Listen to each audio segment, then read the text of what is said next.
आप देख रहे हैं फॉलो ऑफ। मैं हूं सन्नी सारद और हमारे साथ हैं हमारे सहयोगी संजय रंजन। इस वक्त हम लोग राजधानी रांची के हरमू रोड स्थित सोहराय भवन में हैं। दरअसल इस सोहराय भवन में अभी झारखंड मुक्ति मोर्चा केंद्रीय समिति की बैठक हो रही है। इस बैठक में मुख्यमंत्री हेमंत सोरेन के साथ साथ आवाज़ ठीक आ रही है कि नहीं, एक बार आप दर्शक अगर बता दें, फिर से कर लेंगे हम लोग। नहीं, ठीक है, ठीक है। तो ये रांची के हरमू रोड स्थित सोहराय भवन में झारखंड मुक्ति मोर्चा के केंद्रीय समिति की बैठक हो रही है। मुख्यमंत्री हेमंत सोरेन जो झारखंड मुक्ति मोर्चा के कार्यकारी अध्यक्ष भी हैं, इसके साथ साथ झारखंड मुक्ति मोर्चा के अध्यक्ष शिबू सोरेन और जेएमएम के तमाम विधायक सांसद के साथ साथ पार्टी के तमाम बड़े नेता यहाँ पर मौजूद हैं। इस बैठक में क्या कुछ रणनीति बन रही है जानेंगे अपने सहयोगी संजय से। उससे पहले आपको देखिए पीछे की तस्वीर दिखा दें कि अभी जो है बैठक इसी बिल्डिंग, जो सोहराय भवन की बिल्डिंग है, इसमें चल रही है।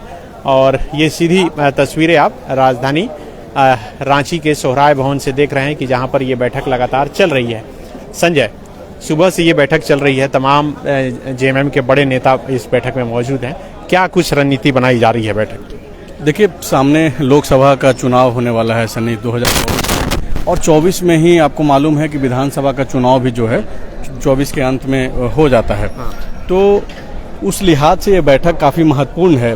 इसलिए भी महत्वपूर्ण है क्योंकि अब तक जो झारखंड मुक्ति मोर्चा का जो विस्तार होना था, जो संगठन में लोगों को जो जगह देना था, वो अब तक नहीं हो पाया है। तो इस बैठक में हो सकता है कि उस मसले पे भी बातचीत हो।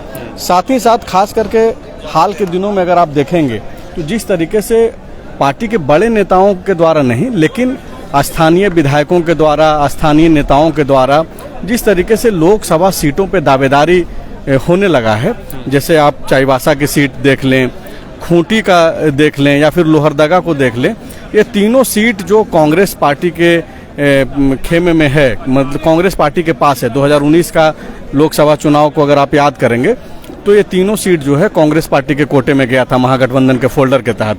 तो अगर जो अब तक महागठबंधन की जो सरकार चल रही है और अगर यही महागठबंधन चुनाव में जाता है, लोकसभा चुनाव में, तो कौन सा सीट पे कौन लड़ेगा, उसको लेकर के भी यहाँ पे जो है एक कार्यक्रम, बड़े जो नेता आए हैं राज्य भर से, उन लोगों से एक बातचीत हो सकती है। और मतलब प्राथमिक तौर पे कहा जा सकता है कि अभी जो लोकसभा का चुनाव होना है, उस लोकसभा के चुनाव में जो गठबंधन के तहत अभी सरकार जो चल रही है, और जो गठबंधन के तमाम दल हैं, वो कितने कितने सीट पर लड़ेंगे, इस पर अंतिम मुहर आज लग सकती है। नहीं, अंतिम मुहर तो इस बैठक में नहीं लगना है, लेकिन चर्चा होगी। लेकिन चर्चा हो सकता है। वो इसलिए हो सकता है कि आप देखिए कि हाल के दिनों में कई सारे नेताओं ने अलग अलग सीटों पे दावेदारी पेश की है। कभी झारखंड मुक्ति मोर्चा अपने आप को झारखंड में बड़ा भाई के तौर पे पेश करता है, तो कभी कांग्रेस पेश करने लगती है। तो इस लिहाज से आप देखिए कि लोकसभा चुनाव को लेकर के जो सरगर्मी पूरे देश भर में बढ़ रही है, तो झारखंड में भी जो है आज की बैठक में इन सब बातों पे बातचीत नहीं होगी, इसको आप खारिज नहीं कर सकते हैं, इस पे बातचीत होगी। दूसरी बात यह है कि बोर्ड और निगम का जो बंटवारे का जो बात है, वो कांग्रेस पार्टी को कई सारा बोर्ड निगम मिल चुका है। अभी तक जेएमएम कोटे का जो बोर्ड निगम का जो सामने आना है, वो अब तक नहीं आ पाया है। तो इन सब चीज़ों पे भी बातचीत हो सकती है। लेकिन मेन जो मसला एक लोकसभा का चुनाव है, दूसरा है कि पार्टी का जो विस्तार होना है संगठन का, वो उस पर किस तरीके से बातचीत हो। पार्टी ने जो पिछले अपने चुनाव में जो मैनिफेस्टो में जो वादे किए, अब जबकि 3-3.5 साल पूरे हो गए हैं, तो उसके आसपास कहाँ दिख रही है पार्टी? नहीं पूरा हुआ है तो कैसे होगा? हाँ, तो कैसे होगा? देखिए, जेएमएम के कुछ नेता भी हमारे साथ हैं, उनसे भी थोड़ा बात कर लें। अभी जो बैठक चल रही है, आपको क्या लगता है किस मुद्दों पर चर्चा हो रही है, क्या पता चला? देखिए, पार्टी का और मजबूत कैसे हो, ये सब पे कई सवाल हैं ऐसे जिसपे मंथन चल रहा है। और गुरु जी हैं, माननीय मुख्यमंत्री जी हैं और तमाम हमारे पार्टी के सांसद, विधायक और कार्य समिति के जो जिलाध्यक्ष और सचिव हैं, उनकी ये बैठक का मंथन किया जा रहा है। चूँकि आप को मालूम है कि 2024 में लोकसभा का चुनाव है और झारखंड में विधानसभा का, उस सब की समीक्षा बैठक है और किस तरह से हम लोग और मजबूती के साथ, चूंकि हम लोग ये बात को मानते हैं कि झारखंड में हमारे माननीय मुख्यमंत्री 25 वर्षों के लिए घोषित मुख्यमंत्री हैं। अच्छा, 25 साल एकदम, इससे बात से कोई इनकार नहीं कर सकता। आप पूरे झारखंड में सर्वे कर लीजिए, जितना काम कर रहे हैं, जितना लोगों को सम्मान मिल रहा है इस पार्टी में, और निश्चित तौर पर कहीं ना कहीं हम लोग बड़े इसके ये हैं। तो इधर देखिए, एक बार तस्वीर दिखा दें कि जा रहे हैं ये शिबू सोरेन, झारखंड मुक्ति मोर्चा के अध्यक्ष शिबू सोरेन, और साथ में मंत्री मिथिलेश ठाकुर हैं और मंत्री हफीजुल हसन अंसारी भी हैं, वे अभी जा रहे हैं। तो बैठक लगातार चल रही है और बैठक में तमाम मसलों पर जो है यहाँ पर चर्चा चल रही है। सभी नेता मौजूद हैं। अभी देखिए, बेबी देवी जो मंत्री बनी है और वो यहाँ पर गेट से आप देखिए कि आपको दिखेंगी निकलते हुए। बेबी देवी के साथ उनका पूरा परिवार भी है, उनके जो भतीजे हैं दिवाकर, वो यहाँ पर मौजूद हैं।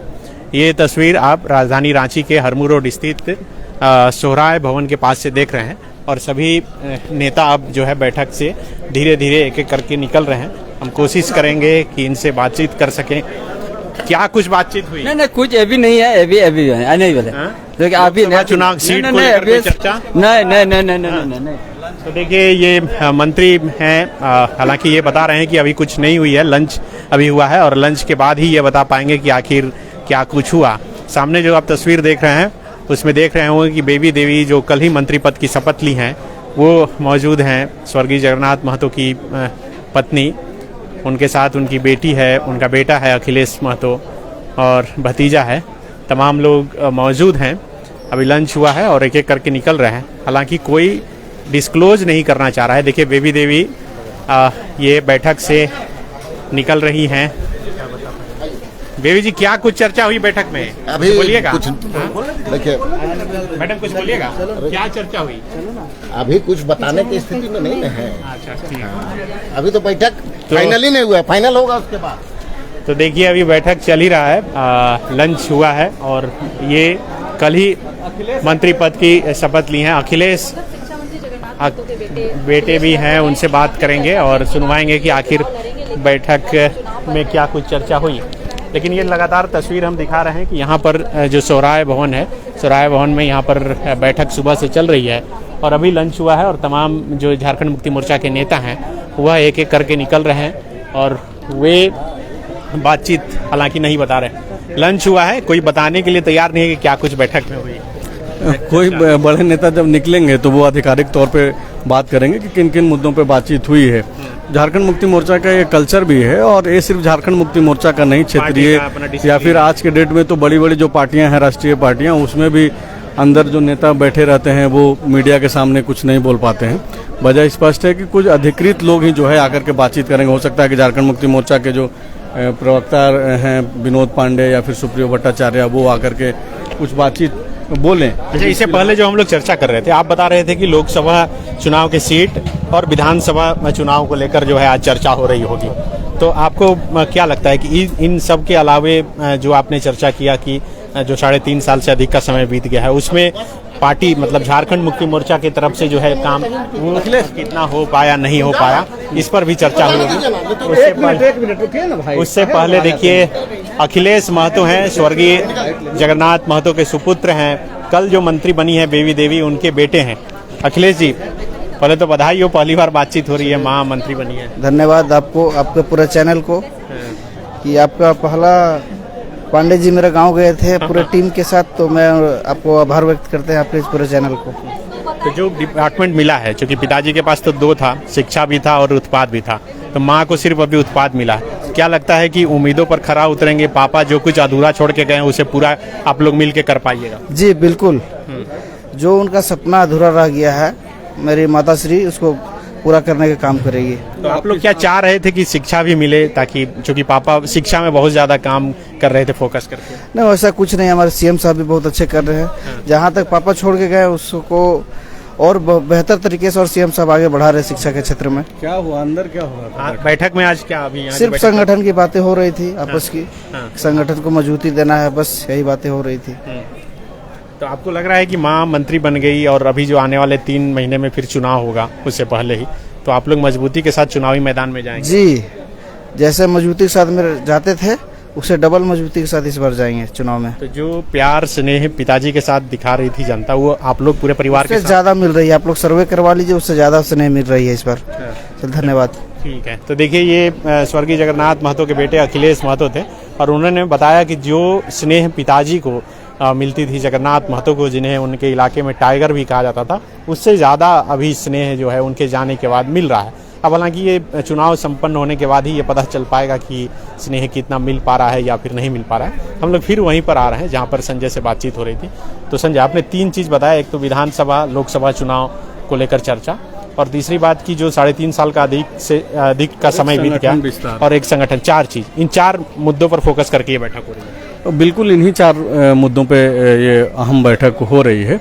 हालांकि हो सकता है कि जब नेता सामने आएंगे तो बोलेंगे कि संगठन विस्तार को लेकर के बातचीत हुई, लेकिन आप देखिए कि जिस तरीके से लोकसभा चुनाव को लेकर के सरगर्मी तेज हो गई है पूरे देश भर में, तो झारखंड मुक्ति मोर्चा इससे इनकार नहीं कर सकता। झारखंड मुक्ति मोर्चा भी अपना भीतर जो है तैयारी करना शुरू कर दिया है। उसी सिलसिले में इस बैठक को भी लिया जाना चाहिए, और खास करके तब जबकि झारखंड मुक्ति मोर्चा का कद बढ़ा है झारखंड में।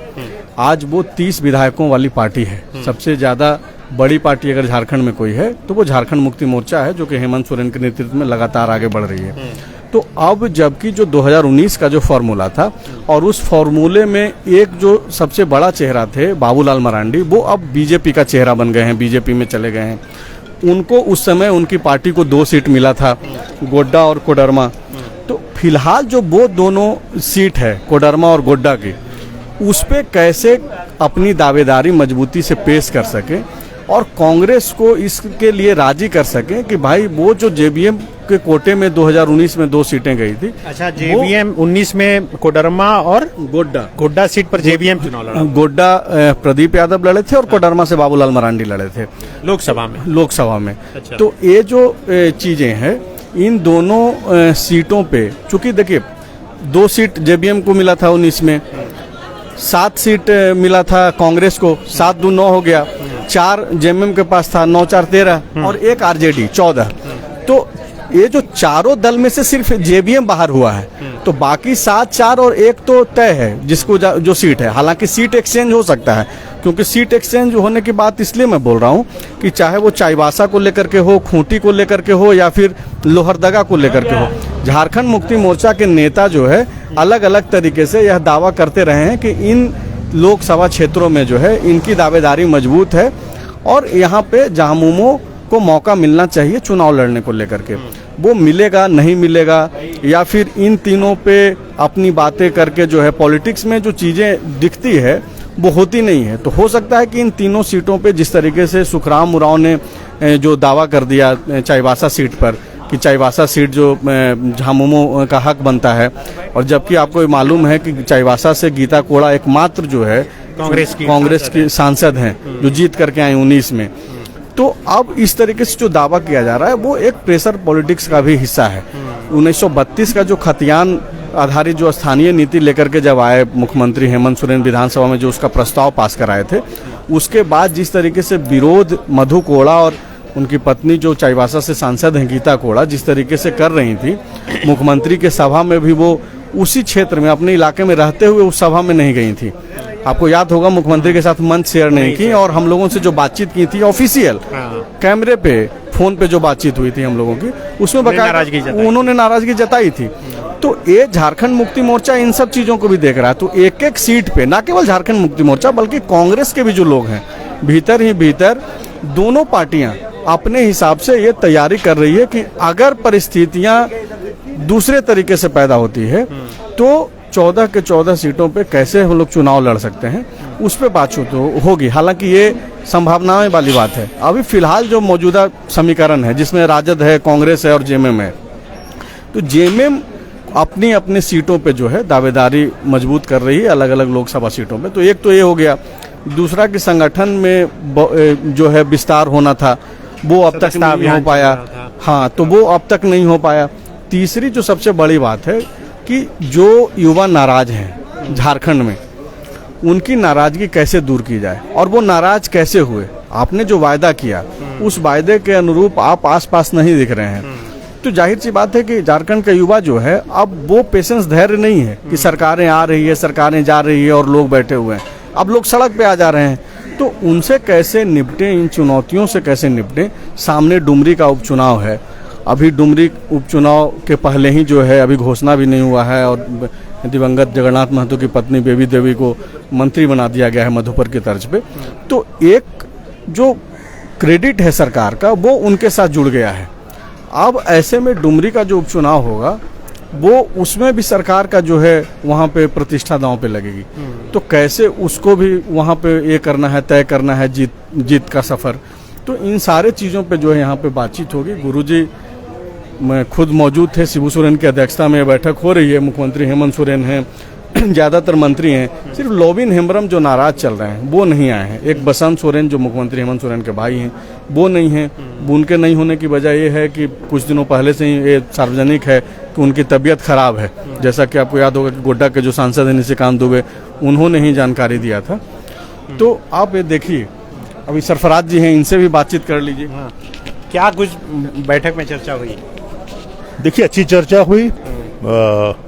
संगठन को कैसे मजबूत करें, आने वाले चुनाव में कैसे हम तैयारी कर रखें, और जो टास्क दिया गया था हमारे ज़िला की कमेटियों को, प्रखंड की कमेटियों को, अपने रैंक एंड फाइल को दुरुस्त करने कैसे कहाँ तक पहुँचे हैं, उसकी समीक्षा हो रही थी। सर, आपके जो एमएलए हैं सुखराव जी, उन्होंने चाईबासा सीट पे दावा कर दिया, तो इस तरीके से क्या आपस में कोई मतभेद है? नहीं, ऐसा है ना, मनभेद है ना, मतभेद है ना मनभेद है। इन सब कामों के लिए अधिकृत हमारे जो सेंट्रल कमेटी के अध्यक्ष हैं, गुरुजी कहिए या कार्यकारी अध्यक्ष हमारे हेमंत साहब हैं, सीएम साहब हैं, उसको अधिकृत हम लोगों ने किया हुआ। चर्चा हुई कि कितने सीटों पर मांग तो रखेंगे ना भैया, अपने ताकत के बल पे, अपने संगठन के बल पे, अपने सरकार ने जो 3 साल 3.5 साल किया उस बल पर तो मांग तो रखना वाजिब है।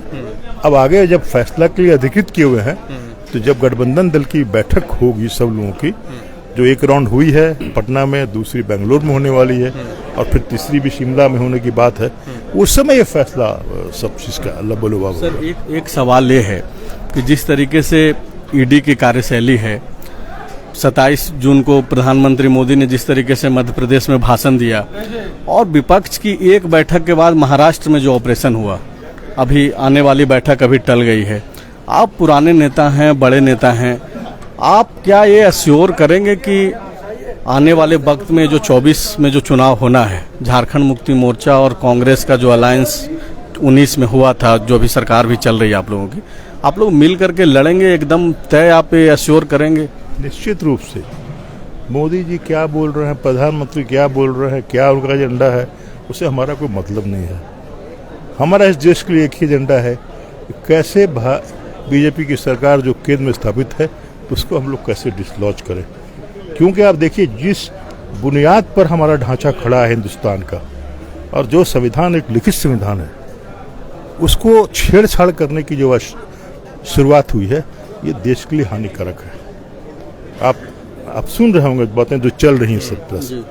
इसलिए निश्चित रूप से हम लोग गठबंधन जितने भी दल हैं किसी भी हाल में निभाएंगे, निश्चित रूप से निभाएंगे, नहीं टूटेगा। क्योंकि चर्चा ये है कि लोकसभा चुनाव में हो सकता है कि चर्चाएं तो हमारे विरोधी कुछ न कुछ करते ही रहते हैं। उनको तो मजा आएगा जब हम अलग अलग हो जाएंगे तब, इसलिए ऐसा होने वाला नहीं है।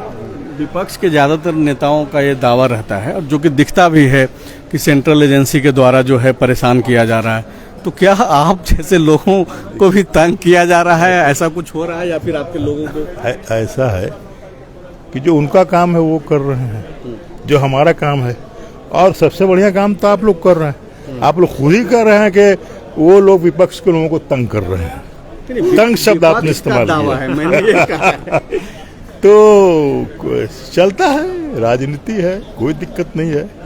कहीं ना कहीं तो क्या है ना, आदमी जब सामने सामने लड़ने में कमजोर पड़ने लगता है तो अपने दोस्त उसको जरा सा मदद ले लेता है। आवाज समझ रहे हैं बात एक आखिरी सवाल ये है सर कि लोकसभा चुनाव में, विधानसभा में तो आप बड़े भाई की भूमिका में हैं, लेकिन लोकसभा चुनाव में कांग्रेस पार्टी ये बोल रही है कि भाई लोकसभा में तो हम बड़े भाई की भूमिका में रहेंगे, तो ये बड़े भाई और छोटे भाई की लड़ाई में, हिस्सेदारी की लड़ाई में बराबर आप लोग चाहेंगे कि भाई आप देंगे बड़े भाई को कि ठीक है भाई आप? ऐसा है, इन सब बातों के लिए अधिकृत हमने कहा ना कि हेमंत जी हैं और गुरु जी हैं। अब कौन बड़ा भाई कौन छोटा भाई, उस देखिए ये 1 to 1 and seat to seat discussion होने वाला है। मान लीजिए कोई सीट की चर्चा हुई, अगर हम उसमें मजबूत हैं तो आप छोड़िए हमारे लिए, अगर आप मजबूत है तो हम आपके लिए छोड़ दें। आफ्टर ऑल तो मिलजुल के लड़ना है, और केंद्र सरकार भी बनती है अगर यूपीए की तो मिलजुल के ही बनेगी। इसमें कोई ऐसा किसी मुद्दे पर कोई हमको नहीं लगता कि इख्तलाफ है या झंझट है। अच्छा, अपनी ये 3.5 साल की सरकार का मूल्यांकन कैसे करते हैं आप? निश्चित रूप से अच्छा है, कोई नाराजगी नहीं है? नहीं, कुछ तो लोगों के बीच पहुंच रहा है यार। हम 100% नहीं कामयाब हैं तो हम 60% 70% तो कामयाब हैं। 60 और आज गरीब के हाथ में, गरीब के जेब में कुछ पैसे जा रहे हैं जिसको कोई नहीं पूछता था। उसके परिवार उसका बाप बेटा को बाप नहीं पूछता था, आज उसके जेब में पैसा जा रहा है, 1000 रुपये जा रहे हैं। नरेगा का काम हो रहा, मजदूर जो बहुत प्लान करते थे, और उसके अलावा आपने देखा कि श्रम विभाग द्वारा जो नौकरी आउटसोर्सिंग में दी जा रही है, ये सब तो इसलिए है कि अपने जो नौजवान साथी है, बेरोजगार है, कल्याण विभाग का जो लोन की बात है। लेकिन एक नाराजगी, बहुत बड़ी नाराजगी नौजवानों में दिख रही है रोजगार को लेकर, जो वादा किया गया था उस हिसाब से नहीं, उसकी भी समीक्षा हो रही है, और हमें लगता है कि बहुत जल्द वो जो बिल पेंडिंग रह गए हैं या आके फिर राज्यपाल महोदय ने वापस किया है, उस पर डिस्कशन करके उसका कुछ फैसला। आपके जो साथी हैं एक लोबिन हेम्ब्रम, वो काफ़ी नाराज चल रहे हैं, और वो जो बोलते हैं और आप जो बोल रहे हैं सर, उसमें आसमान ज़मीन का अंतर है। तो ये जो आपको लगता है कि वो असहज कर रहे हैं सरकार को, आपके जैसे लोगों को, जो आप ये चाहते हैं कि भाई सरकार अच्छा कर रही है या फिर करेगी? नहीं, कोई असहज की बात नहीं है। लोबिन बाबू हमारे एक साथी हैं, पुराने साथी हैं, और मैं तो उनसे कहूँगा अगर घर की बात हो तो घर में बैठ के इसको हम लोग राय परामर्श करके इसका रास्ता निकालें। तो बिल्कुल देखिए, ये बड़ी मुखरता से इन्होंने बताया, सरफराज अहमद जी हैं। तो क्या लगता है इनकी बातों से कि हालांकि आपने शुरू में ही कहा कि कोई खुलकर नहीं बताएगा कि बैठक में क्या कुछ चर्चा हुई, और आज की इस बैठक से बहुत कुछ निकलकर सामने ही भी नहीं आने वाला है, क्योंकि कई बैठकें जो है वो फॉर्मेलिटी की तरह ही होती है। डिसीजन जैसा कि इन्होंने बताया कि वो शिबू सोरेन टास्क जो दिया जाएगा वो तो टास्क का रिव्यू किया जाएगा। हाँ, नहीं, टास्क तो अभी दिया जा रहा है, रिव्यू का कुछ है नहीं है। हाँ, भले ही जो नेता आए हैं उनके मन में जो सवाल है, हो सकता है कि कुछ लोग सवाल करें। हालांकि जो पॉलिटिकल जो अब चीज़ें हो रही है पूरे देश भर में, तो नेता सवाल तो करना छोड़ ही दिए हैं अपने पार्टी के भीतर भी। लेकिन फिलहाल वही है, जैसा सरफराज जी भी बोले कि भाई संगठन को कैसे मजबूत किया जाए, और लोकसभा या फिर विधानसभा की अलग अलग जहाँ जहाँ पे चुनाव लड़ना है झारखंड मुक्ति मोर्चा को, वहाँ पे कैसे मजबूती के साथ पार्टी जो है वहाँ पे दिखे। तो इन सब चीज़ों को लेकर के तैयारी चल रही है, और इन्हीं सब मुद्दों पे बातचीत हुई है। तो बिल्कुल देखिए, एक एक करके तमाम जो झारखंड मुक्ति मोर्चा के नेता हैं वो निकल रहे हैं। गोमिया के पूर्व विधायक योगेंद्र महतो भी अभी निकले हैं, और अभी लंच का टाइम हुआ है। लंच के बाद फिर जो है बैठक शुरू होगी, बैठक में तमाम तरह की चर्चाएं शुरू होगी। हम कोशिश करेंगे कि और कुछ नेताओं से अगर हो सके तो बातचीत करें, और उनके नज़रिए से ये बात आप तक पहुंचाने की कोशिश करें कि आज की बैठक में क्या किन किन मुद्दों पर चर्चा हुई, क्या कुछ बातें हुई, और आज की बैठक के बाद जब यहाँ से तमाम जो झारखंड मुक्ति मोर्चा के नेता हैं वो लौटेंगे तो वो किस एनर्जी के साथ अब ग्राउंड पर जाकर काम करेंगे। शुक्रिया।